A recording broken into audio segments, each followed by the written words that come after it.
off a bag of Skittles and a can of iced tea and was killed by this neighborhood watch volunteer.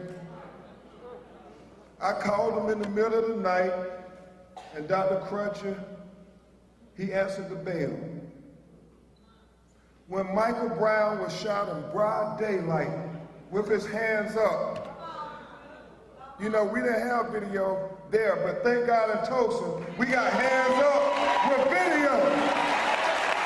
Thank God. But when we called him, he answered the bell. Darryl Parks, you know, when we were representing Tamir Rice's family in Cleveland, Ohio, little 12-year-old who was shot down on the playground.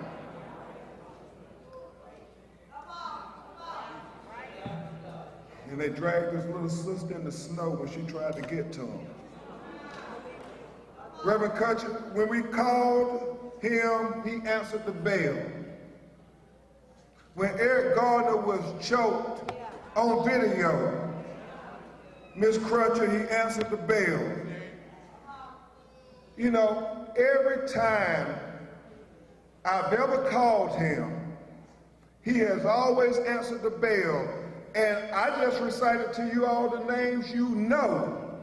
Can you imagine all the little black and brown people get killed in America every day that nobody talk about?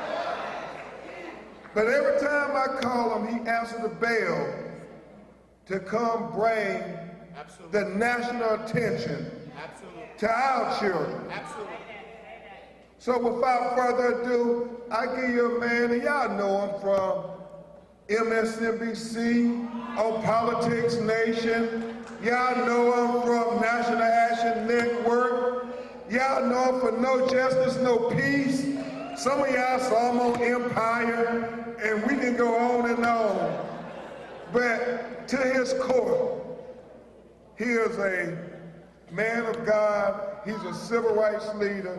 He's somebody who cares, and Tiffany and Terence Crutcher's family, he's somebody who always answers the bell. The civil rights icon from New York City, Reverend Al Sharpton.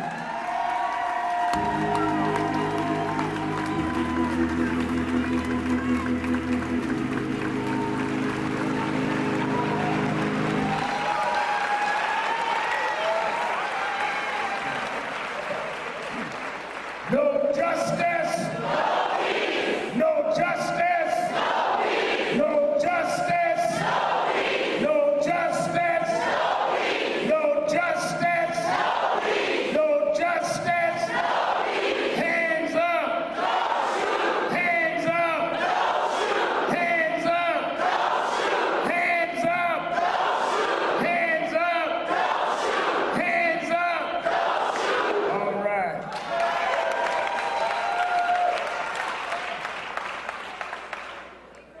Early last week, I watched the video of a young man whose car broke down in Tulsa, Oklahoma.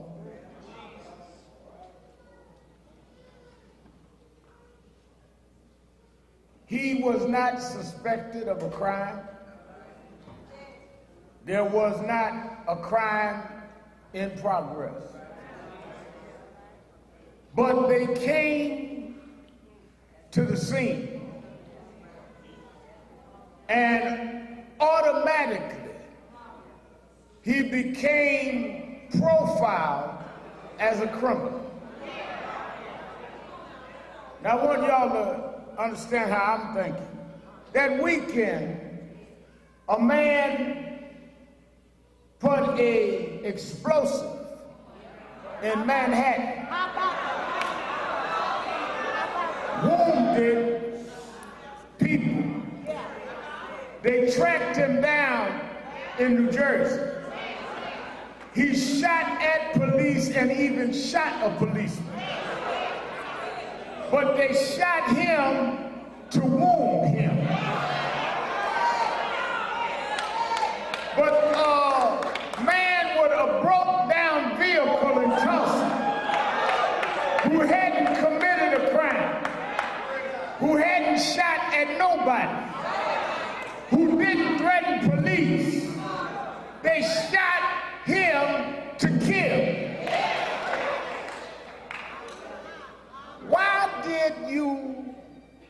think about him as a criminal?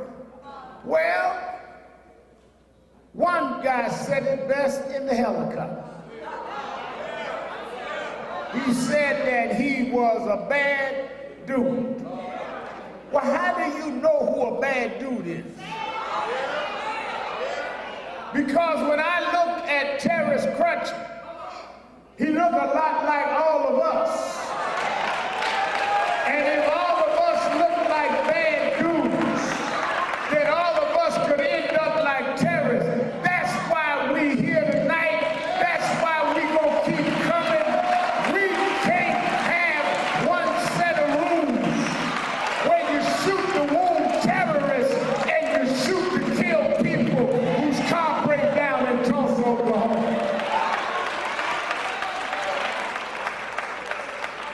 One of the reasons that they do this is they think that nobody cares about us. They think they can get away. They think they don't have to pay a price. If they knew that we were going to show up and show out, they'd have thought about it.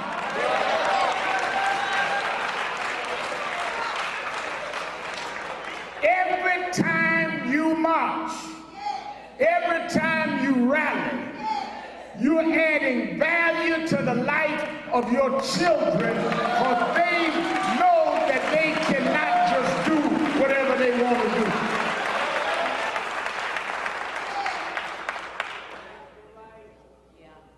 I met the Crutcher family.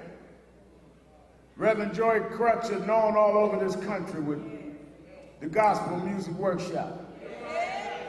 A gospel singer, inducted in the Oklahoma Jazz Hall of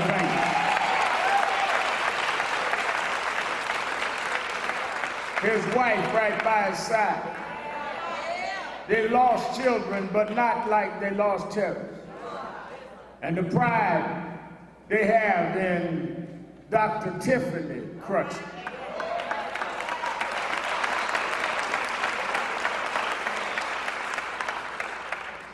Who stepped up to protect her family. Absolutely. They talk about family values. They talk about how we don't know how to keep our families together. They need to look at the Crutcher family.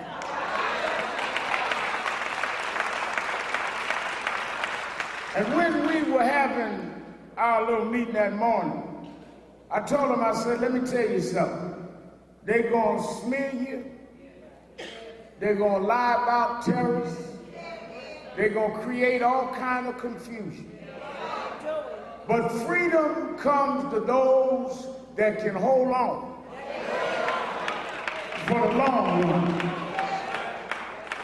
And don't worry what they say. God will use you to end this. Rosa Parks didn't know when she sat down on the front of the bus she was going to change America. Jose Williams and John Lewis didn't know when they got beat on the Edmund Pettus Bridge in Selma that they would cause the Voting Rights Act.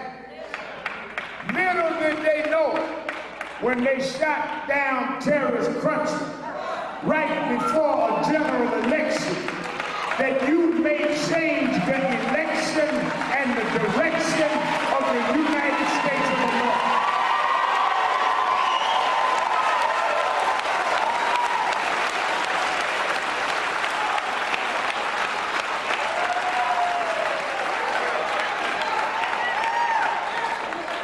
Well, what you mean by that, Reverend Al? Well, last night, I watched the debates, and a lot of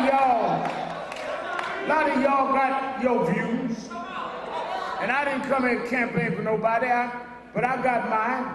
But I like one thing Donald Trump said. I like when he said he wanted to bring back law and order. I like that, because I come to Tulsa for law and order.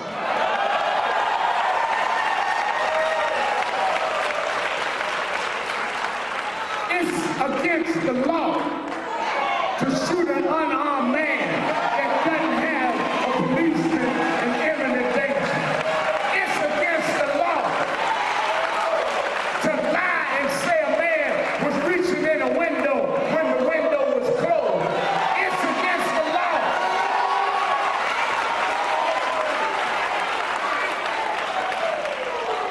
Yeah, I come to bring some law and to help y'all establish some order. Tulsa is out of order.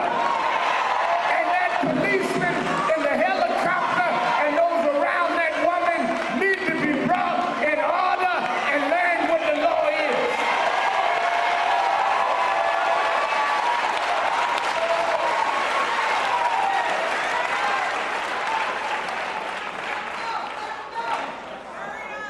Dr. Tiffany told some folk, I'm meeting with civil rights leaders. I think we're going to get Reverend Allen to come. And you know some of y'all that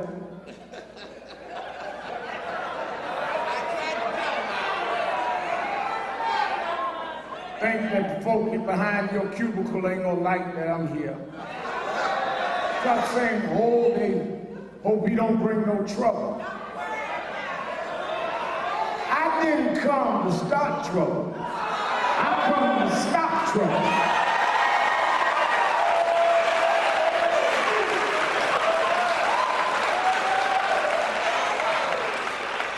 You act like shooting an unarmed man in the street and then acting like you shot him because he had something in the car that you didn't have x-ray vision to see what was in the car. You don't know what was in the car. You trying to kill a man and then smear him when he's dead. And you act like I'm bringing trouble. No, you causing trouble.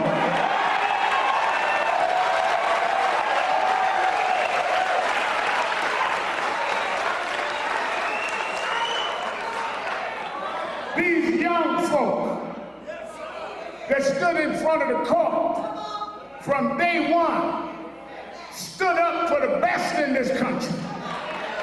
Don't you turn on them, talking about they radical. Yeah, they are radically right.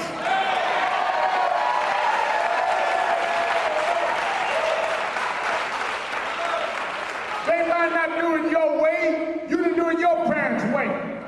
But somewhere I read that if you that sit high and look low, hide behind your self-righteousness and your ego, God said, you won't speak up, I'll make the rocks cry out.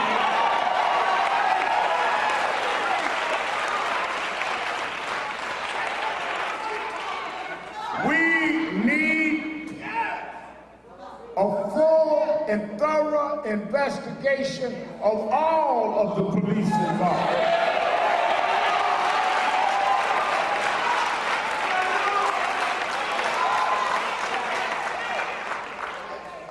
They say he was tasered. Well, who shot the taser? Was it before or after the fatal shot? If it was before, then why did she shoot? If it was after, did you taser him to cover up the shot?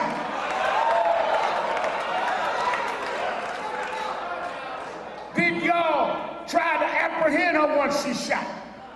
What did the helicopter guy say to the shooter? Did the policeman around testify about what she did? Don't stop the investigation. Keep investigating. Everybody that brought the end of this man's life needs to be brought to law and order.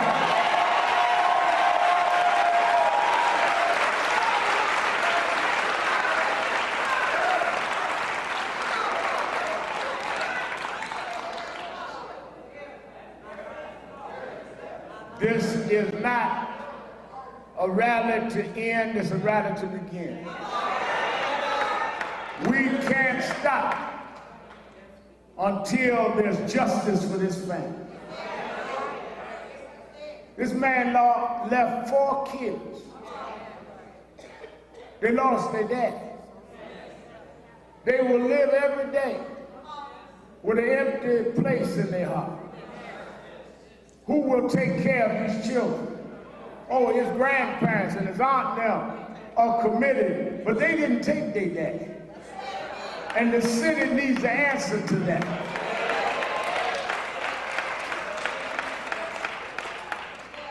Let me say, I am committed, and National Action Network is committed to support whatever this family and the local activists do to achieve justice.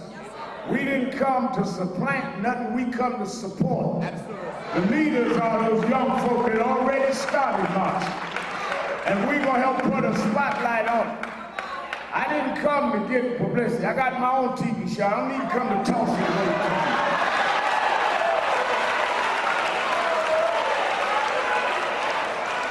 But I'm gonna keep a light in dark places. You think we're gonna be mad a week or two and it'll blow over? This will not blow over.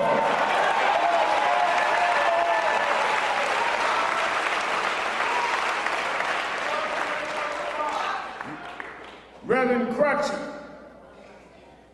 called the bishop, Bishop Albert Jameson, Gospel Music Workshop, who you just heard from. People got up 4 o'clock this morning all over the country to fly in here. We wasn't just in the neighborhood. You got to intend to come to Tulsa.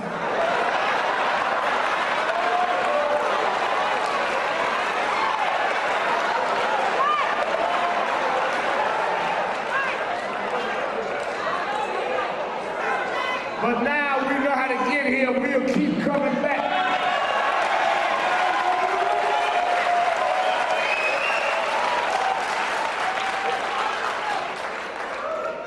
There's something wicked. I read in the Bible, we wrestle not against flesh and blood, but principality, wickedness in high places. Something wicked, James, about a man's car breaking down and you shoot him down. What broke down on that road was more than Terence's car. The justice system broke down on that road.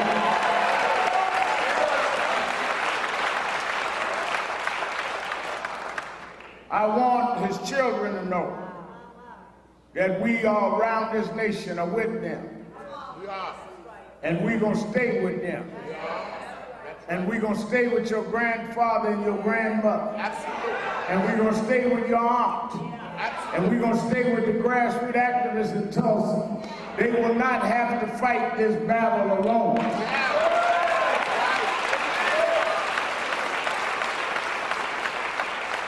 And whoever is running for president going to have to address the Crutcher case.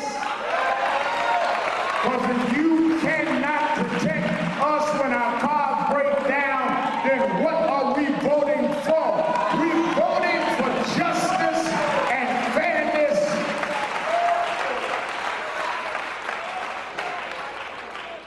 Let me say this. When I look at Attorney Ben Crump and Darryl Parks, and then I met this young dynamic attorney Simmons.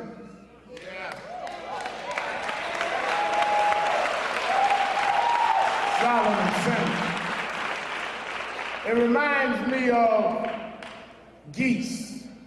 You ever see geese fly? They fly in formation. And the front geese, he catches the wind first, and the debris in the air, and the ashes, and whatever filters in the air, it hits his face first.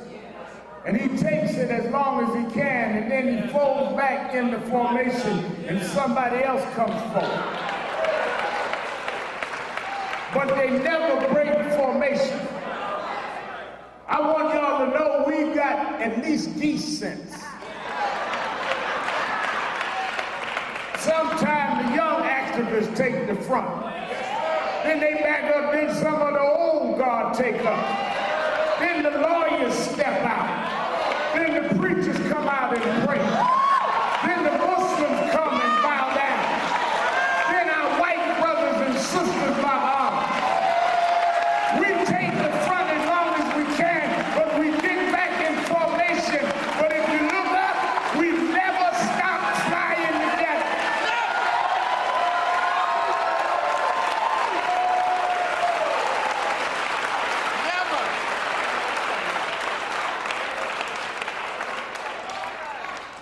Last thing, don't ever forget, this was a spiritual movement. I know y'all think y'all got a lot of power, but there is a power that's stronger than y'all. I walked around with Ben Crump this weekend in Washington. They opened up the National Smithsonian Museum on African American history. And I thought about how we were brought here enslaved. And we fought every step of the way. What was our great-grandparents thinking about? What did they think about in Tulsa in 1921 when they leveled Black Wall Street to the ground? What would make folk after that savage and keep going? Because there is something you mistaken. Our strength don't come from the outside. Our strength comes from the inside. And there is a God that'll hold us up. No matter what you do, your arms are too short to box with God.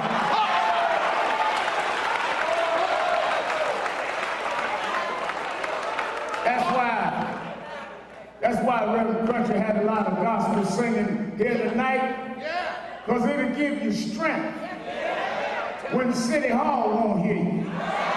It'll give you strength when those in the courts won't do right. It'll wipe tears from your eyes. It'll make you walk when your legs are weary. It'll make you stand up when you want to fall out. There is a God that's stronger than the powers of the tongue.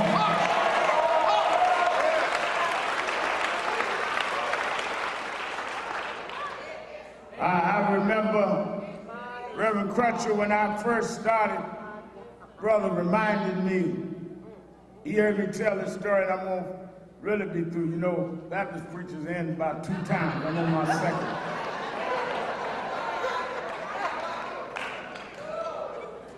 This guy called me from New York Times, Jameson, and said, Reverend Al, I want to do a profile on you. I said, well, what does that entail? He said, we want to follow you around for about a week and see what you do. I said, all right. He went to meetings with me, went to radio studio. I was young, didn't know what he should and shouldn't see. We got to Saturday, I got to the Saturday rally. My staff met me and said, now, you know, we can't bring him to church with you tomorrow. I said, why not? He said, well, he won't understand our kind of church. I said, but he can't write my story unless he go to church with me. So we went through Saturday, and late that evening, I said, I'm gonna pick you up about 8 in the morning, take you to church with me. He said, well, I'm glad you said that, Reverend Al, because I've always been intrigued by the black church. I don't understand the passion and the emotion. I said, all right, well, I'll pick you up at 8. We got to the church. We come in, we stand out in the vestibule. I was getting ready to go to the pulpit. He said, can I ask you a few questions before you go? I said, yeah. He said, there's a man on the right-hand side of the church about 4 rows back, and he keeps doing this with his hand. He said, what does that mean? I said, well, you don't know that man. That man was diagnosed 5 years ago with cancer. They told him he had 3 months to live. He went to Wednesday night prayer meeting, and he got on his knees and he asked God to touch him. He said, Lord, you're a doctor that never lost a patient. There's more medicine in the hem of your garment than all the pharmacies in town. If it be your will, I want you to heal my body. That was 5 years ago. He was supposed to have been dead in 3 months, but God spared his life. And every time he thinks about what God did for him, he just waves his hand.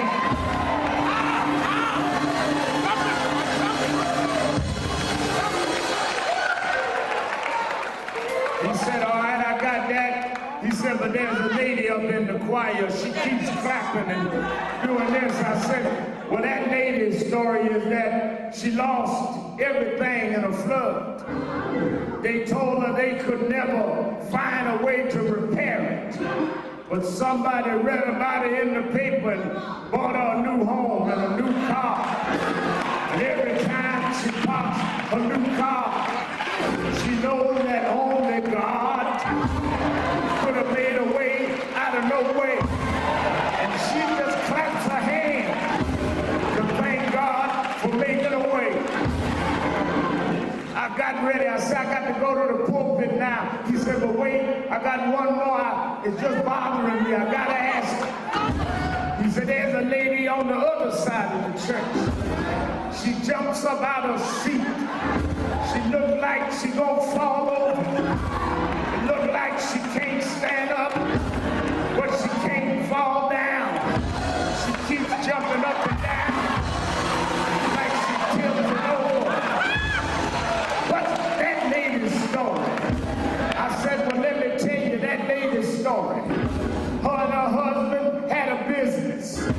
They did so well, they had a little girl and a little boy. They took their family and moved out to the suburbs. Every year, he buys a new Cadillac. But one morning, she woke up, and her husband had walked out on her, left her with her older daughter. They found everything was gone. No money in the bank. They cut off her lights. They cut off her gas. They repossessed her Cadillac. She had to take a little girl and a little boy and move back in the projects in the middle of the hood in Brooklyn. Every morning, she got up and had to go clean the floors. Became a domestic worker. She used to ride a Cadillac, but now she was on her knees scrubbing floors.